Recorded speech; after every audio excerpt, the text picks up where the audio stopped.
मेरा नाम विवेक है। मैं एक बहुत ही बिगड़ा हुआ और घटिया इंसान था। ऐसा मैं बचपन से ही नहीं था। मेरे हालातों ने मुझे ऐसा कर दिया था। मैं अपनी जवान बहन के साथ रहता था। मेरी बहन को बचपन से ही पोलियो था। वो चल नहीं सकती थी। हम दोनों भाई बहन का इस दुनिया में कोई नहीं था। मेरी बहन घर में रहकर घर की देखभाल करती थी और जिस तरह से भी होता था घर के काम कर लिया करती थी। बचपन में ही हमारे पेरेंट्स हमें छोड़कर चले गए थे। पेरेंट्स के ना होने की वजह से मैं बहुत बिगड़ गया था। गलत लोगों के साथ उठना बैठना शुरू कर दिया था। उनकी गलत संगत को अपना लिया था। इस तरह मैं एक बिगड़ा हुआ और घटिया इंसान बन गया था। अगर मेरे माता पिता जिंदा होते तो वो मेरी परवरिश अच्छे तरीके से करते। शायद मैं ऐसा बिल्कुल ना होता। मेरी बहन सारा दिन घर में अकेली रहती थी और मुझसे बहुत प्यार करती थी। मुझसे लोग कहते थे कि तुम अपनी बहन की शादी कर दो। शादी होने के बाद वो अपना घर बसा लेगी। आखिर ऐसे कब तक अपनी बहन को घर में बिठाए रखोगे? एक ना एक दिन तो उसकी शादी करनी ही है। मगर मैं कहता था कि मेरी बहन लंगड़ी है, उसको कौन रिश्ता देगा, उससे कौन शादी करेगा। मुझे समझाने वाले कहते कि इकलौती तुम्हारी बहन ही ऐसी नहीं है जो इस दुनिया में लंगड़ी है। ऐसी न जाने कितनी लड़कियां हैं जो लंगड़ी हैं, जिनके हाथ नहीं हैं, जो आँख से देख नहीं सकती, जो बोल नहीं सकती, उनकी भी शादी हो जाती है और वो अपने ससुराल में सुखी रहती है।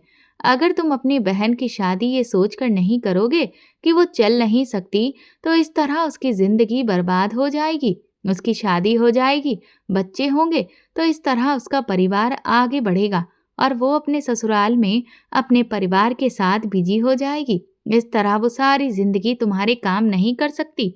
तुम्हारी बहन ने सारी जिंदगी तुम्हें खाना बनाकर खिलाया है, तुम्हारे सारे काम किए हैं। उसने कभी तुम्हारे मामले में दखल अंदाजी नहीं की। तुम जो कुछ भी करते हो उसे उस बात का कोई मतलब नहीं होता। तुम्हारी बहन बहुत अच्छी है। तुम्हें उसकी खुशी की खातिर उसकी शादी करनी पड़ेगी। ये बात मेरे दिमाग में आ गई थी। बात भी सही थी। आखिर इस दुनिया में न जाने कितनी ऐसी लड़कियां थीं जिनके अंदर कोई न कोई कमी थी और वो अपने ससुराल में सुखी थी। यही सोचकर मैंने अपनी बहन का रिश्ता लगा दिया था। मेरी बहन देखने में बहुत खूबसूरत थी। मैं भी बहुत स्मार्ट था, क्योंकि हम दोनों के मम्मी पापा भी बहुत खूबसूरत थे। हम बिल्कुल अपने पेरेंट्स पर गए थे। मैंने अपनी बहन की शादी अपने दोस्त के ही एक जानने वाले के साथ कर दी थी। मेरी बहन विदा होकर अपने ससुराल चली गई तो मैं घर में बिल्कुल अकेला पड़ गया था। अब मुझे और भी ज्यादा बेफिक्री हो गई थी, क्योंकि जब मेरी जवान बहन घर में रहती थी तो मैं घर के एक दो चक्कर लगा लिया करता था या फिर उसे घर का थोड़ा बहुत सामान लाकर दे दिया करता था। अब मैंने घर में आना जाना बिल्कुल छोड़ दिया था। मैं ज्यादातर समय अपने दोस्तों के साथ बिताता था। इसी तरह मेरी बहन की शादी को 2 महीने गुजर गए, मगर मैंने उसकी खबर लेने की कोई कोशिश नहीं की कि वो अपनी शादीशुदा जिंदगी में खुश है भी या नहीं। मेरी जिंदगी तो इसी तरह याशी में गुजर रही थी। मैं एक से एक बिगड़े हुए काम कर रहा था। मैं शराब पीता, सिगरेट पीता, जुआ खेलता और वो सारी गलत काम करता था जो एक घटिया इंसान करता है। अब आप लोग सोच रहे होंगे कि मेरे पास पैसे कहाँ से आते थे। मैंने इस गलत दुनिया में कदम रखने की शुरुआत एक अनोखे काम से की थी। वो काम ये था कि मैं कोठे पर लड़कियों को ले जाकर बेचता था। एक हफ्ते में एक लड़की को बेच दिया करता था तो मेरे पास एक हफ्ते का खर्चा आराम से निकल आता था। मैं किसी भी लड़की को अपना टारगेट बना लेता और उसका पीछा करता। उसके बारे में सारी इंफॉर्मेशन निकालने के बाद उसे किडनैप कर लिया करता था और फिर उसे कोठे पे ले जाकर बेच देता। कोठे से मुझे लड़की बेचने पर ढेर सारे पैसे मिलते थे। लेकिन अब मैंने हाल फिलहाल में एक नया बिजनेस शुरू किया था। मैं अपने दोस्तों के साथ मिलकर लड़कियां विदेश में सप्लाई करने लगा था, जहां से हमें ज्यादा प्रॉफिट हो रहा था। दिन इसी तरह से गुजरते जा रहे थे। मेरी बहन की शादी को 1 साल हो गया था और इस पूरे 1 साल में मैंने अपनी बहन की कोई खबर नहीं ली थी और ना ही मेरी बहन मेरे घर आई थी। मैं तो उसकी शादी करने के बाद उसको भूल चुका था। लेकिन एक दिन अचानक मेरी बहन की लाश हमारे घर आई। उस समय मैं घर में नहीं था। पड़ोसियों ने मुझे फोन करके बुलाया था। मैं घर पर गया तो अपनी बहन की लाश को देखकर मेरे होश उड़ गए थे। लोगों ने कहा कि तुम्हारी बहन की लाश इसका पति छोड़ गया है। तुम्हारी बहन के पति ने काफी देर तक यहाँ बैठकर तुम्हारा इंतजार किया। जब तुम नहीं आए तो वो उसकी लाश को यहाँ पर छोड़कर चला गया। हमने तुम्हारा नंबर ट्राई किया था, मगर तुम्हारा नंबर लग ही नहीं रहा था। जैसे ही लगा तो तुम्हें फौरन बता दिया। तुम्हारी बहन का पति कह गया है कि उसके पास तुम्हारी बहन के क्रियाक्रम करने के लिए पैसे नहीं थे, इसलिए इसका क्रियाक्रम तुम कर देना। और उसने बताया था कि तुम्हारी बहन एक बड़ी बीमारी का शिकार हो गई थी, जिसकी वजह से उसने अपनी जान दे दी। मगर फिर पड़ोसियों ने मुझे एक ऐसी बात बताई जिसे सुनकर तो मेरे पैरों तले से जमीन निकल गई थी। पड़ोस की एक औरत ने मुझे 1 महीने की बच्ची लाकर दी और कहा कि ये तुम्हारी बहन की बेटी है। इसका पति हमें इसे दे गया था। कहा था कि इसके भाई को दे देना। वो कह गया है कि वो इसको नहीं पाल सकता, क्योंकि उसके पास इसकी परवरिश के भी पैसे नहीं हैं। मुझे अफसोस हो रहा था कि मैंने अपनी बहन की शादी कितने घटिया इंसान के साथ की थी। इसमें सबसे ज्यादा गलती मेरी थी। मैंने जब अपनी बहन की शादी की तो लड़के के बारे में कोई इन्फॉर्मेशन नहीं निकाली थी और ना ही उसका कोई फैमिली बैकग्राउंड चेक किया था। मेरे दोस्त ने मुझे रिश्ता बताया और मैं अपनी बहन की शादी आंख बंद करके कर दी थी। बेचारी मेरी बहन न जाने किन किन परेशानियों से गुजरी होगी। ये बच्ची जो मेरी गोद में थी, ये मेरी बहन की बेटी थी। मैं उसको लेकर घर आ गया था। मेरी समझ में नहीं आ रहा था कि मैं इस बच्ची का क्या करूं। मैंने फैसला कर लिया कि मैं इसके पिता के हवाले इसे कर दूंगा, क्योंकि ये बच्ची उसकी जिम्मेदारी है। मैं अपनी बहन के ससुराल गया तो वहां मुझे ताला लगा हुआ मिला था। मैंने आसपास के लोगों से पूछताछ की तो उन्होंने बताया कि ये लोग तो यहाँ से जा चुके हैं, पता नहीं कहाँ गए हैं। सुना है कि यहाँ से कहीं और शिफ्ट हो गए हैं। मैं अपना मायूस चेहरा लेकर घर आ गया था। मेरी समझ नहीं आ रहा था कि इस छोटी सी बच्ची की परवरिश किस तरह से होगी। ये बच्ची बिल्कुल मेरी बहन की तरह खूबसूरत थी। मुझे इस बच्ची की वजह से 2 दिन लग गए थे। मैं घर से बाहर तक नहीं निकला था। बार बार इसको दूध बनाकर दे रहा था और बार बार इसका ख्याल रख रहा था। मैं तंग आ गया था। इससे पहले मैंने कभी किसी बच्चे का ख्याल नहीं रखा था। मेरी समझ नहीं आ रहा था कि मैं क्या करूं। इस बच्चे की वजह से मेरा कोई काम भी नहीं हो पा रहा था। मेरे दोस्त घर आए तो मैंने उसको सारी बात बताई। मेरे उस दोस्त को भी मेरी बहन के पति के बारे में कुछ नहीं पता था, जिसने उसकी शादी करवाई थी। अब मैं इस बच्ची का क्या करता, क्योंकि इसका ख्याल रखने के लिए मेरे घर में कोई भी नहीं था और अब ये मेरे हवाले थी, तो इसकी जिम्मेदारी भी मुझे ही उठानी थी। मेरे एक दोस्त ने मुझे एडवाइस दी कि तुम एक काम कर सकते हो, तुम इस बच्ची को अनाथ आश्रम में छोड़ आओ, वहां के लोग इसकी देखभाल करेंगे। इस तरह से ये वहां पर सेफ भी रहेगी और तुम्हें कोई काम भी नहीं करना पड़ेगा। ऐसे आखिर तुम कब तक इसके साथ घर में बंद रहोगे? ऐसे तो तुम्हारा बहुत नुकसान हो जाएगा। मुझे भी अपने दोस्त की बात ठीक लगी थी, इसलिए मैं अपनी बहन की बेटी को अनाथ आश्रम छोड़ आया था। मुझे इसी तरह गलत काम करते करते 14 साल गुजर गए थे और पुलिस आज तक मुझे और मेरे दोस्तों को नहीं पकड़ पाई थी।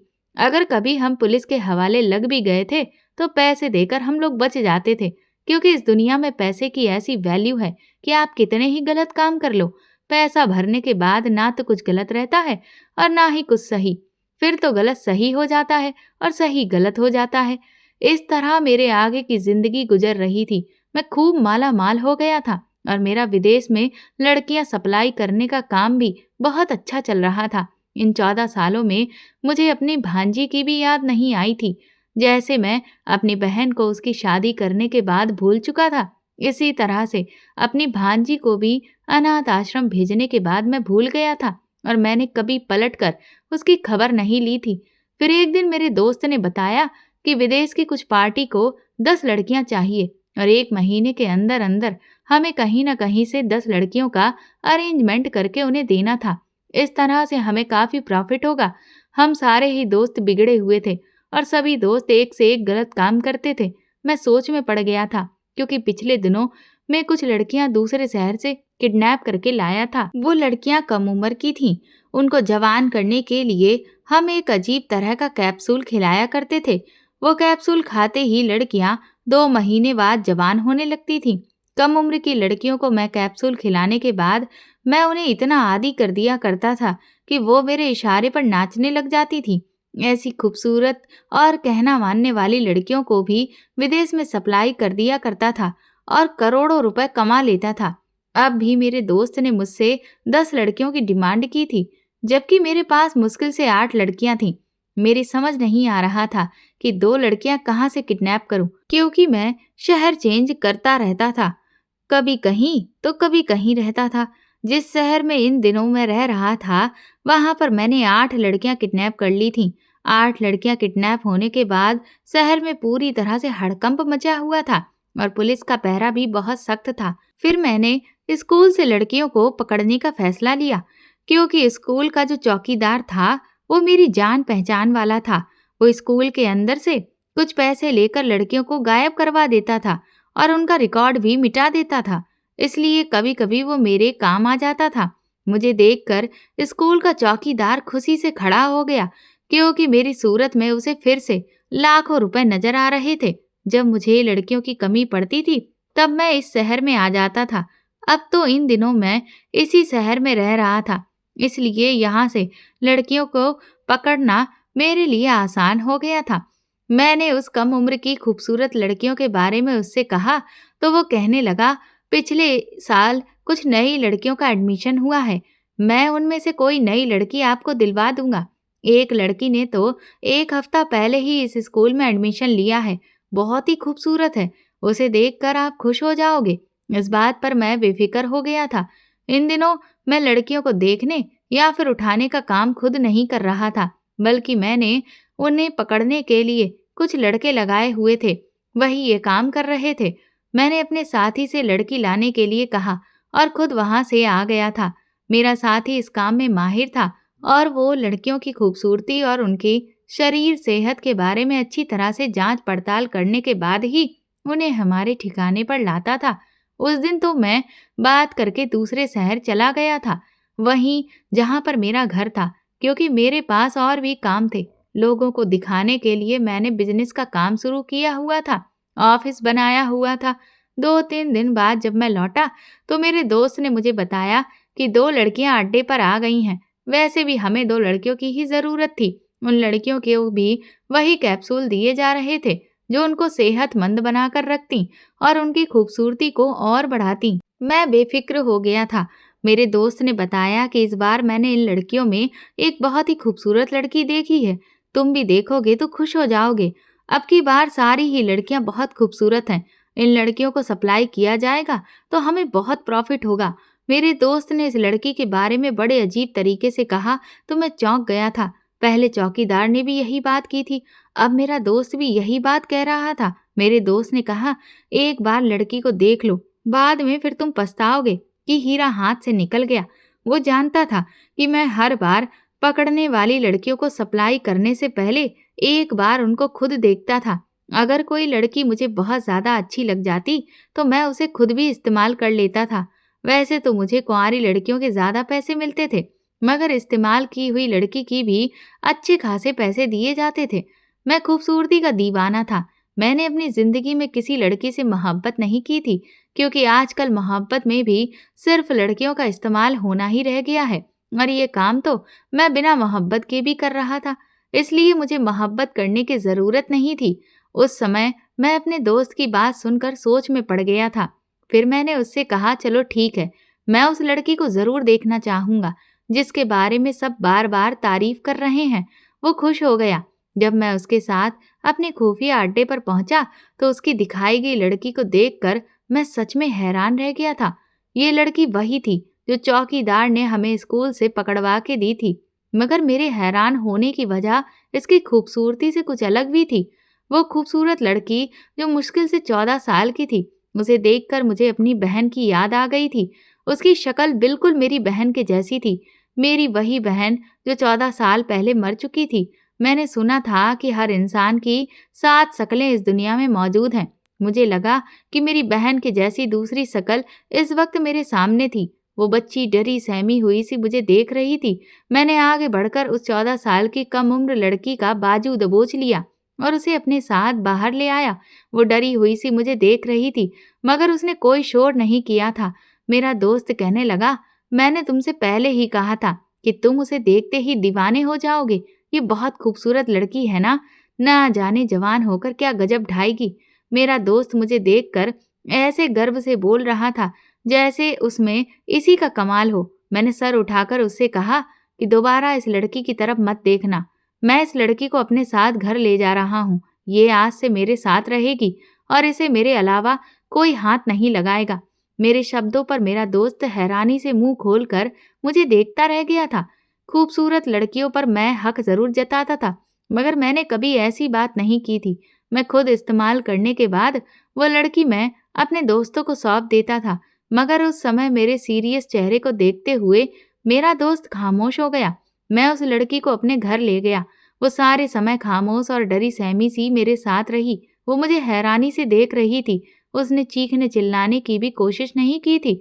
बड़े से बंगले में मैं अकेला ही रहता था। घर में अगर कोई होता तो सिर्फ नौकर चाकर ही होते थे। मेरे कुछ दोस्त हमेशा मेरे घर पर ही डेरा डाले रहते थे।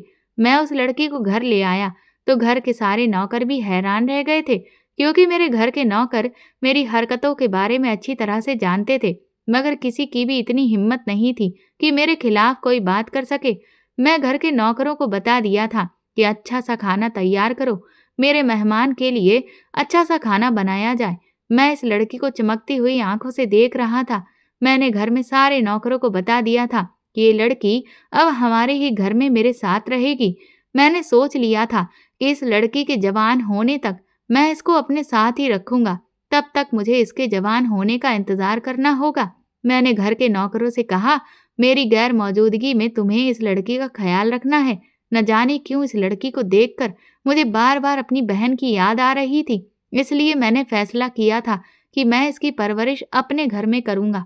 इस लड़की के साथ मेरा एक अजीब सा अटैचमेंट हो गया था। मैं इसके साथ कुछ भी गलत होने नहीं देना चाहता था। ये लड़की नासमझी से इधर उधर देख रही थी। उस समय इसके होश इतने उड़े हुए थे कि वो मेरी बात भी नहीं समझ पा रही थी। नौकरों ने उसके खाने पीने का इंतजाम किया। मैंने उसके लिए अच्छे से कपड़े मंगवाए। इतने सालों से मैं खुद को इस दुनिया में अकेला समझता रहा था और मेरा दिल पत्थर का हो चुका था। आज पहली बार मैं किसी के लिए इतना फिक्रमंद हो रहा था। ऐसा लग रहा था जैसे इसके साथ मेरा कोई रिश्ता है और मुझे इस लड़की से एक अपनापन महसूस हो रहा था। घर की नौकरानी ने इस लड़की को अच्छी तरह से तैयार कर दिया था। रात का खाना खाते हुए मैं बार बार इस लड़की को देख रहा था। उसे देखते हुए मेरी नजरों के सामने बार बार मेरी बहन का चेहरा घूम रहा था। मैंने ठान लिया था कि मैं इस लड़की के साथ कुछ गलत नहीं होने दूंगा। इस लड़की को अपने घर में हमेशा रखूंगा और इसकी हर ख्वाहिश को पूरा करूंगा। मैं कम उम्र और जवान लड़कियों का धंधा करने वाला एक 35 साल का जवान मर्द एक कम उम्र की बच्ची के बारे में ये सब सोच रहा था। रात हुई तो मेरे घर मेरे दोस्त आ गए थे। मेरे उस दोस्त ने इन सारे दोस्तों को भी जरूर इस बच्ची के बारे में बता दिया होगा। इसीलिए मैंने उस बच्ची को नौकरानी से कहकर कमरे में बंद करवा दिया था, क्योंकि मैं अपने दोस्तों की आदत को अच्छी तरह से जानता था।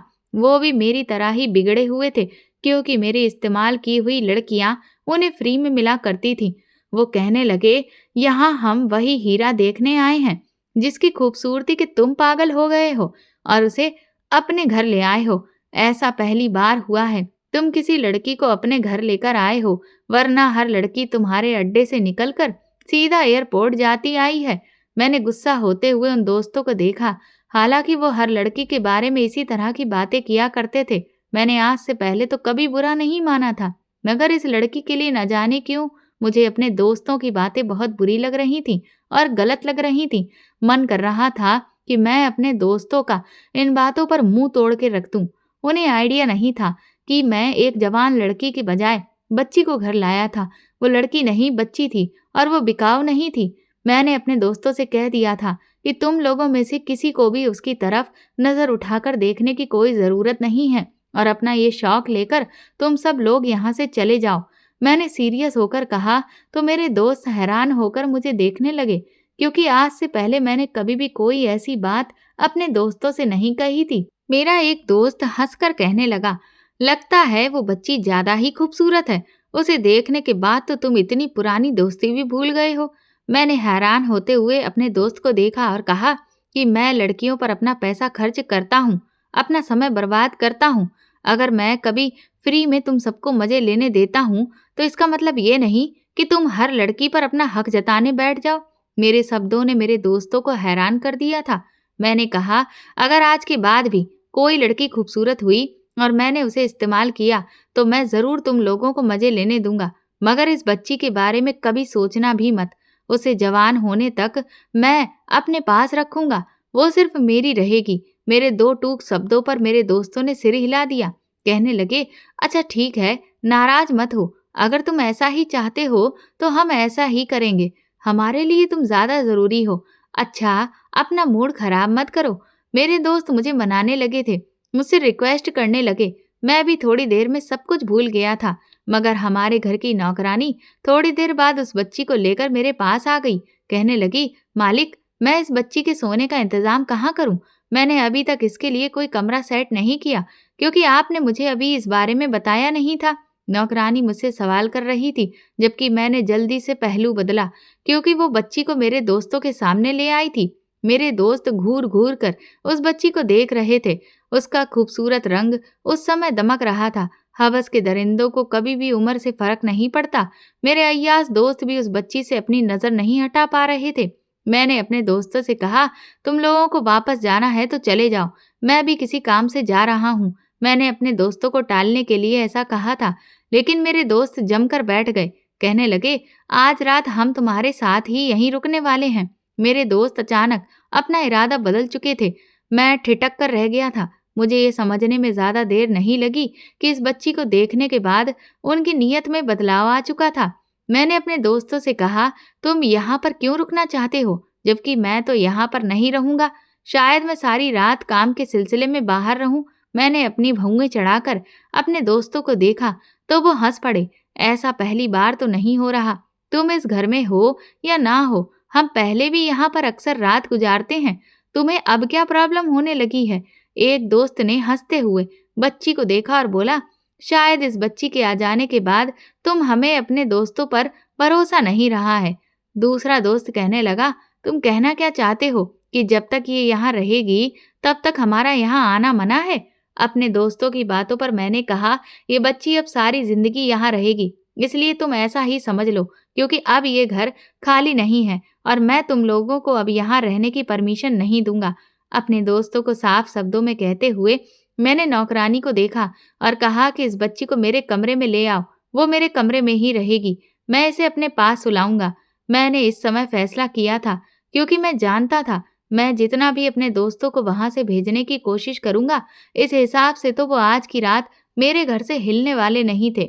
उनके साथ मैं अपना काफी समय गुजार चुका था, इसलिए मैं उन्हें अच्छी तरह से जानता पहचानता था। मेरी तरह उनके जिस चेहरे पर नजर पड़ जाती थी, वो भी उसे हासिल करके ही रहते थे। मेरे फैसले पर मेरे दोस्त लापरवाही से बैठे रहे, मगर नौकरानी परेशान हो गई और मुझसे झिझक कर कहने लगी, मालिक, मैं इस बच्ची को आज की रात अपने क्वार्टर में सोने के लिए ले जाती हूँ। कल से इसके लिए अलग कमरा तैयार कर लूंगी। मुझे उसकी इस तरह से एडवाइस देना बहुत बुरा लगा था। मैंने उसे गुस्से में कहा, मैंने तुमसे जो कहा है तुम वही करो, ये बच्ची मेरे पास रहेगी। मेरे गुस्सा करने पर नौकरानी धीरे से कहने लगी, मालिक, आपके दोस्तों की नजर बहुत बुरी है और आप भी तो नशा करते हो। ऐसा ना हो कि आपके नशे का फायदा उठाते हुए आपके दोस्त इसे यहाँ से ले जाएं और आप भी उसके साथ कुछ गलत ना कर बैठो। इसलिए आपको सावधानी से काम लेना चाहिए। आप मुझ पर यकीन रखो, मैं इस बच्ची का ख्याल रखूंगी। नौकरानी मुझे समझाने की बहुत कोशिश कर रही थी, क्योंकि वो भी एक औरत थी और इस मामले की नजाकत को अच्छी तरह से समझ रही थी, लेकिन मैं उसकी ये बात नहीं मान सकता था। मेरे दोस्त बड़े आराम से मेरे सामने बैठे हुए थे। उनका तो यहाँ से जाने का इरादा मुझे दूर दूर तक नहीं लग रहा था। मैं अपने दोस्तों की मौजूदगी में उस बच्ची को अलग कमरे में हरगिज नहीं भेज सकता था। मेरी सख्ती पर नौकरानी खामोशी से चली गई। मैं कुछ देर अपने दोस्तों के पास बैठा रहा। मैं जानता था कि मेरी मौजूदगी में किसी की भी हिम्मत नहीं है कि इस बच्ची को हाथ भी लगाए। मुझे घमंड था कि मैं उसकी हिफाजत कर सकता हूँ। काफी देर तक मैं अपने दोस्तों के साथ बैठा हुआ बातें करता रहा। मुझे अपने दोस्तों का भरोसा बार बार परेशान कर रहा था। उनके शैतानी दिमाग से मैं अच्छी तरह से वाकिफ था। वो कोई चाल चलने के इंतजार में थे, जबकि मैं भी सावधान हो चुका था। उन्होंने मुझसे शराब पीने के लिए कहा तो मैंने सिर्फ एक गिलास ही पी थी। उसके बाद मेरे पास एक इम्पोर्टेंट कॉल आ गई और मैं बात करने के लिए चला गया था। एक गिलास से मुझे कभी भी ऐसा नशा सवार नहीं हुआ था, मगर 3 से 4 गिलास पीने के बाद मैं अपने होश खो देता था। मैंने एक गिलास के बाद दोबारा शराब को हाथ नहीं लगाया था। रात के 2 बजे तक मैं अपने दोस्तों के साथ बैठा रहा, लेकिन इसके बाद मैं अपने कमरे में चला गया। मेरे कमरे के दरवाजे को अच्छी तरह से मैंने बंद कर दिया था और वो बच्ची मेरे साथ कमरे में ही मौजूद थी। उसे अपने बेड पर सुलाकर मैं अब बेफिक्र हो गया। उस लड़की को देखकर मुझे हर बार अपनी बहन की याद आ जाया करती थी। आज मुझे ऐसा लग रहा था जैसे मेरी बड़ी बहन मेरे सामने लेटी हुई है। उसका चेहरा बिल्कुल मेरी बहन की तरह था। मेरा मन कर रहा था, काश आज मेरी बहन जिंदा होती तो मेरे भी इस दुनिया में कोई अपना होता, क्योंकि अब इस लड़की को देखने के बाद मुझे एहसास हो रहा था कि अगर आज मेरी बहन इस दुनिया में जिंदा होती तो मेरा भी कोई अपना होता। माता पिता तो मुझे पहले ही इस दुनिया से छोड़कर जा चुके थे। मेरे पास सिर्फ मेरा इकलौता रिश्ता था, जो मेरी बहन थी, जिसने मेरा बहुत ख्याल रखा था। उसने कभी मुझे किसी चीज की कमी नहीं होने दी थी। मैं कितना ही बिगड़ा रहा था, मगर उसने कभी मेरे मामले में दखल अंदाजी नहीं की थी। वो चाहती तो मुझे बिगड़ने से रोक सकती थी, मगर उसने हमेशा वही किया जिसमें मुझे खुशी होती थी। इतने सालों बाद अपनी बहन को याद करके मेरे आंखों में आंसू आ गए थे। मुझे एहसास हो रहा था कि मेरी बहन मेरे लिए कितनी जरूरी थी। अगर आज वो मेरे साथ होती तो मुझे ये अकेलापन इतना नहीं सता रहा होता। न जाने क्यों आज अकेलेपन से मुझे डर लग रहा था। मैं यही सब कुछ सोच रहा था और कमरे में इधर उधर टहल रहा था। टहलते टहलते मुझे प्यास लगने लगी तो मैंने पानी पी लिया था। लेकिन अचानक न जाने मुझे क्या हुआ था कि मुझे सब कुछ घूमता हुआ नजर आने लगा। मुझे कुछ समझ नहीं आ रहा था। अचानक मेरी आंखों के सामने अंधेरा छा गया। मुझे ऐसा लग रहा था जैसे मैं अपने पैरों पर खड़े होने के काबिल नहीं हूँ। मुझे अच्छी तरह से याद था, आज मैंने ड्रिंक भी ज्यादा नहीं की थी, तो फिर मेरे साथ ये सब कुछ क्यों हो रहा था? मुझे ऐसा लग रहा था जैसे मैं बेहोश हो रहा हूँ, मगर मैंने खुद को होश में लाने की बहुत कोशिश की। मैं बार बार अपनी आंखें खोलने की कोशिश कर रहा था और अपने कदमों को जमा रहा था, मगर कुछ भी करना मेरे बस में नहीं रहा और फिर थोड़ी देर के बाद मैं बेहोश हो गया। मैं कितनी देर बेहोश रहा, कमरे में कौन आया, क्या हुआ, मुझे कुछ नहीं पता था। सुबह जब मेरी आंख खुली तो वो बच्ची कमरे से गायब थी और मेरे कमरे का दरवाजा खुला हुआ था। ये देखकर मैं बुरी तरह घबरा गया। मैंने अपने दिमाग पर जोर डाला। मुझे रात वाली बात याद आ गई तो मेरे होश उड़ गए, क्योंकि मैं रात को बेहोश हो गया था। तब मुझे अपने दोस्तों की चाल याद आई। उन्होंने शराब में मुझे एक ऐसी दवाई मिलाकर दी थी जिसका नशा मुझे तब तक नहीं चढ़ा था जब तक मैं अपने दोस्तों के साथ था। लेकिन जब मैं कमरे में आया और मैंने पानी का गिलास पिया, तब मुझ पर उसका नशा सवार होने लगा था, क्योंकि हम लोग लड़कियों को भी इसी तरह की दवाइयां दिया करते थे और मेरे दोस्तों ने एक ऐसी दवाई का इस्तेमाल मुझ पर भी कर दिया था और इस बात का फायदा उठाकर वो लोग बच्ची को यहाँ से उठाकर ले गए थे। मुझे पूरी तरह से यकीन था कि ये घटिया काम मेरे दोस्तों के अलावा और कोई नहीं कर सकता था। मैं पागलों की तरह उठकर कमरे से निकला। सामने ही नौकरानी खड़ी हुई थी। उसके चेहरे का रंग उड़ा हुआ था। मैं उसे देखकर चौंक गया और मैंने उससे सवाल किया कि बच्ची कहाँ चली गई। वो घबरा कर कहने लगी, मालिक, मैं तो रात को अपने कमरे में जाकर लेट गई थी। जब सुबह मैं यहाँ आई तो आपके कमरे का दरवाजा खुला हुआ था। आप सो रहे थे और बच्ची पूरे घर में कहीं भी नहीं थी। वो बच्ची गायब हो गई है। मैं जब आपके दोस्तों वाले कमरे में गई तो आपके दोस्त भी वहां पर मौजूद नहीं थे। नौकरानी की बात सुनकर गुस्से से मेरी हालत खराब हो गई।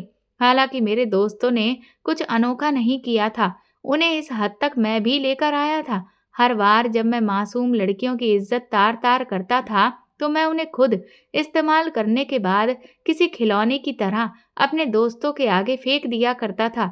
जिन लड़कियों को मैं जवानी के कैप्सूल खिलाने के बाद विदेश में सप्लाई किया करता था, तब भी मैंने सोचने की कोशिश नहीं की कि उनके साथ क्या किया जाता होगा। मेरी नौकरानी मुझसे परेशानी से कहने लगी, मालिक, मुझे तो आपके दोस्तों की हरकत के बारे में पहले ही पता था, इसीलिए मैंने आपसे कहा भी था कि मैं इसकी जिम्मेदारी ले लेती हूँ, मगर आपने मेरा भरोसा नहीं किया। पहले आप खुद अपने दोस्तों को लड़कियां दे दिया करते थे लेकिन अब आपके लिए दोस्तों ने कभी इस बात का फायदा उठा लिया और वो उस बच्ची को लेकर फरार हो गए। आपने इस बात की जिम्मेदारी ले ली कि आप खुद उसकी रखवाली कर सकते हो, तो मैं बेफिक्र होकर अपने क्वार्टर में जाकर सो गई थी। मगर मुझे नहीं पता था कि आपके दोस्त आपकी आंखों में भी धूल झोंक कर ऐसा काम कर सकते हैं। नौकरानी की बात पर मैं परेशान हो गया। आज नौकरानी भी मुझे बड़ी अजीब नजरों से देख रही थी। नौकरानी कहने लगी, आप कभी भी अपनी जिंदगी में किसी औरत, लड़की या बच्ची को शामिल नहीं कर सकते, क्योंकि आपने न जाने कितनी लड़कियों और बच्चियों के साथ अत्याचार किया है। आप इंसान नहीं हो, आप एक दरिंदे हो। मालिक, ये कहकर नौकरानी वहां से चली गई थी। मैं परेशान हो गया। मैंने अपने दोस्तों को बार बार कॉल मिलाई, मगर कोई भी मेरी कॉल रिसीव नहीं कर रहा था। मैं पागलों की तरह खुद को नोचने लगा। मुझे उस लड़की में अपनी बहन नजर आती थी। मैंने सोचा था कि मैं उसका हमेशा ख्याल रखूंगा, उसे अपनी बहन बनाकर रखूंगा। जब वो जवान हो जाएगी तो अच्छी जगह उसका रिश्ता देखकर उसकी शादी कर दूंगा। शायद मैं ऐसा अपनी सगी बहन के साथ नहीं कर सका था, जिसकी वजह से उसकी मौत हो गई थी। मैंने सोचा था कि मैं इस लड़की के साथ ऐसा करके अपनी गलती का पश्चाताप कर सकता हूँ, लेकिन मैंने तो इस दुनिया में न जाने कितने पाप किए थे, कितनी गलतियां की थी, जिनका मैं चाहकर भी पश्चाताप नहीं कर सकता था। मगर मैं खुद सब कुछ बर्बाद कर चुका था। मैंने जल्दी से अपने कपड़े चेंज किए। घर से निकलते हुए भी मैं बार बार अपने दोस्तों को कॉल कर रहा था, मगर किसी का भी नंबर नहीं लग रहा था। मुझे बहुत गुस्सा आ रहा था अपने दोस्तों पर। मेरा मन कर रहा था कि अगर मेरा कोई भी दोस्त मेरे सामने आ गया तो मैं उसे जान से मार दूंगा, क्योंकि उन्होंने मेरे मना करने के बावजूद भी बहुत बड़ी गलती की थी। मैं पागल हो गया। इस मामले में मैं पुलिस को भी शामिल नहीं कर सकता था, क्योंकि इस बच्ची को गैर कानूनी तौर पर मैंने स्कूल से चौकीदार से खरीदा था। मुझे पुलिस को पूरी इन्फॉर्मेशन देनी पड़ती और फिर मेरा गैर कानूनी काम भी उन लोगों के सामने आ जाता। मैं 2 दिनों तक उस बच्ची और अपने दोस्तों को तलाश करता रहा, मगर मुझे कोई भी नहीं मिला था। मैं अपने दोस्तों के घर भी गया था, मगर मुझे उनके घर से भी कोई सुराग नहीं मिला था। मैं पागल होने लगा। न जाने वो लोग उस बच्ची को लेकर कहाँ जा चुके थे। मेरे दोस्तों ने दोबारा मुझसे कोई कांटेक्ट नहीं किया। कई दिन मैं इसी तरह से परेशान होता रहा। एक दिन जब मैं फ्री था और मैंने अपना मोबाइल देखा, तो एक वीडियो जो बहुत तेजी के साथ वायरल हो रही थी, वो ये थी कि हमारे शहर के ही एक नाले से एक 14 साल की बच्ची की लाश मिली थी। और जब बच्ची की लाश का फोटो दिखाया गया, तो वो बच्ची वही थी जिसको मेरे दोस्त उठाकर ले गए थे। इस बच्ची की मौत पर मुझे बहुत अफसोस हुआ था। मुझे ऐसा लग रहा था जैसे आज फिर से मेरी बहन की मौत हो गई है। मुझे ऐसा लग रहा था जैसे मैंने दोबारा से अपनी बहन को खो दिया। उस दिन मैं पहली बार बहुत रोया था। शायद अपनी बहन के मरने पर भी मेरी आंखों में आंसू नहीं आए थे, मगर उस बच्ची के मरने पर मेरा दिल टूट कर रह गया था। मेरी कुछ समझ नहीं आ रहा था, मैं क्या करूं? फिर अगली न्यूज़ में दिखाया जा रहा था कि जिस लड़की की लाश नाले में मिली थी, उसके पेरेंट्स के बारे में पता चल गया है। मैं ये जानकर हैरान हो गया था और मैं जानना चाहता था कि आखिर उसके पेरेंट्स कौन हैं। उसके माता-पिता मीडिया के सामने बिलख-बिलख कर रो रहे थे। कह रहे थे कि हमारे पास अपनी औलाद नहीं थी। हम लोगों ने इस बच्ची को अडॉप्ट किया था ताकि हम लोग माता-पिता बन सकें। हम लोग इसे अपने घर ले आए थे। अभी इसको लाए हुए हमें 6 महीने ही हुए थे। हमने इसका एडमिशन स्कूल में करवा दिया था, जहाँ पर ये पढ़ने जाती थी। मगर एक दिन पता चला कि ये स्कूल से गायब हो गई है। हमने अपनी बेटी को तलाश करने की बहुत कोशिश की, मगर ये कहीं भी नहीं मिली। पुलिस ने भी इसको ढूंढने की बहुत कोशिश की, पर आज 9 दिन के बाद हमें हमारी अडॉप्ट की हुई बेटी की लाश यहाँ नाले में मिली है। वो लोग बहुत ज्यादा रो रहे थे। फिर जब इस बच्ची की माँ उस शहर और उस अनाथ आश्रम का नाम बताने लगी जहाँ से इस बच्ची को अडॉप्ट किया गया था, तो उसे सुनकर तो मेरे होश ही उड़ गए थे, क्योंकि इन पेरेंट्स ने इस बच्ची को वहां से ही अडॉप्ट किया था जहां मैं पहले रहता था और जिस अनाथ आश्रम में मैं अपनी भांजी को 14 साल पहले छोड़कर आया था। उनके मुंह से ये बात सुनकर तो मुझे अपने कानों पर विश्वास नहीं हो रहा था। और फिर इस लड़की की शक्ल भी बिल्कुल मेरी बहन के जैसी ही थी। न्यूज में बताया जा रहा था कि इस बच्ची के साथ अत्याचार किया गया है। इसकी इज्जत खराब करने के बाद इसे जान से मारकर नाले में डाल दिया गया है। मैं फौरन ही अपनी गाड़ी में बैठकर अपने पुराने शहर चला गया। वहां जाने के बाद मैं उसी अनाथ आश्रम में गया जहां पर मैं अपनी बहन की बेटी को छोड़ आया था। वहां जाने के बाद जब मैंने 14 साल पहले का रिकॉर्ड निकलवाया तो उस पर अपने साइन देखकर मैं हैरान रह गया था, क्योंकि ये बच्ची कोई और नहीं, मेरी अपनी भांजी थी, जिसे मैं 14 साल पहले यहाँ छोड़कर आया था और जाते समय मैंने अपने साइन कर दिए थे। वहाँ के स्टाफ ने मुझे बताया कि आपने कभी इस बच्ची के बारे में कोई इन्फॉर्मेशन नहीं लेनी चाहिए, यहाँ आकर उसे कभी देखा भी नहीं। अभी कुछ दिनों पहले इस बच्ची को पेरेंट्स ले गए। हम लोगों ने आपसे कांटेक्ट करने की बहुत कोशिश की, मगर आपने अपना कांटेक्ट नंबर बदल दिया था, इसलिए हम आपको इस बच्ची की कोई इन्फॉर्मेशन नहीं दे सके। अब ये बच्ची अपने नए माता पिता के साथ जिंदगी गुजार रही है। मेरे लिए ये बात बहुत अफसोस करने वाली थी। ये बेचारी खुशी अपने माता पिता के साथ जिंदगी नहीं गुजार रही, बल्कि इस दुनिया से जा चुकी है। उस दिन मैं इतना खुलकर रोया था कि मेरा मन कर रहा था कि मैं इस दुनिया से ही चला जाऊं। मुझे अपने सारे पापों पर बहुत अफसोस हो रहा था। आज लग रहा था कि मेरी बहन की बेटी के साथ जो भी हुआ है वो बहुत गलत हुआ, और मुझे इस बात का भी एहसास हो गया था। जिन लड़कियों के साथ मैं गलत कर चुका था, मुझे खुद पर शर्मिंदगी महसूस हो रही थी। मेरी बहन मरने के बाद अपनी बेटी इस दुनिया में छोड़ गई थी और उसका घटिया पति उसे मेरे पास छोड़ गया था। मैंने अपनी बहन की भी कभी कोई परवाह नहीं की और भगवान ने मुझे उसकी बेटी की परवरिश करने का चांस दिया था, मगर मैंने वो भी गवा दिया। मेरी भांजी और मेरी बहन दोनों ही अब इस दुनिया से जा चुके हैं और कहीं न कहीं उन दोनों की मौत का जिम्मेदार सिर्फ और सिर्फ मैं हूँ। मुझे अपने किए गए सारे ही पापों का पछतावा हो रहा था। मैंने फैसला किया था कि मैं पुलिस को जाकर सब कुछ बता दूंगा और अपने आप को भी पुलिस के हवाले कर दूंगा, क्योंकि मुझ जैसा इंसान इस दुनिया में सर उठाकर जीने के काबिल नहीं है। मुझ जैसे लोगों को तो जान से मार देना चाहिए। मैं पुलिस के पास चला गया और मैंने पुलिस को सब बता दिया। मैंने आज तक जितनी भी गलतियां की थी, जितनी भी लड़कियों की जिंदगी बर्बाद की थी, सब कुछ बता दिया। अपने सारे घटिया कामों के बारे में भी बता दिया, और जो जो लोग भी मेरे साथ शामिल थे, मैंने उन लोगों के बारे में भी पुलिस को बता दिया। पुलिस ने मुझे अरेस्ट कर लिया था, क्योंकि इससे पहले भी मैं पुलिस के हवाले लग चुका था, मगर हर बार मैं पैसों के बिना पर छूट जाता था। मगर इस बार मैंने खुद अपना जुर्म अपनी जुबान से कबूल कर लिया था। पुलिस ने मेरे सारे साथियों को अरेस्ट कर लिया था। मेरे जो दोस्त मेरी भांजी के साथ गलत काम करने के बाद फरार हो गए थे, पुलिस ने उन लोगों को भी पकड़ लिया था। हम सब लोगों को ही उम्र कैद की सजा हुई है, क्योंकि हमने हजारों के हिसाब से लड़कियों का धंधा किया था। हमारे पापों के हिसाब से तो हमें इस दुनिया में बहुत कम सजा दी गई थी। मैं अभी जिंदा हूँ, मगर हर रोज मरने की प्रार्थना करता हूँ, क्योंकि मुझे अब इस दुनिया में जीना अच्छा नहीं लगता। याद आते हैं मुझे वो सारे पाप जो मैंने किए थे। आप लोग भी मेरे लिए प्रार्थना कीजिए कि मैं इस दुनिया से चला जाऊं, क्योंकि अभी ऊपर जाने के बाद मुझे भगवान से भी अपनी सजा लेनी है। दोस्तों, उम्मीद करती हूँ कि आपको हमारी कहानी पसंद आई होगी। कहानी पसंद आई है तो कमेंट करके ज़रूर बताएं। वीडियो को लाइक करें, चैनल पर नए हैं तो चैनल को सब्सक्राइब करें, और हाँ, नोटिफिकेशन बेल को ज़रूर दबाएं ताकि अगली अपडेट सबसे पहले आपको मिले। धन्यवाद।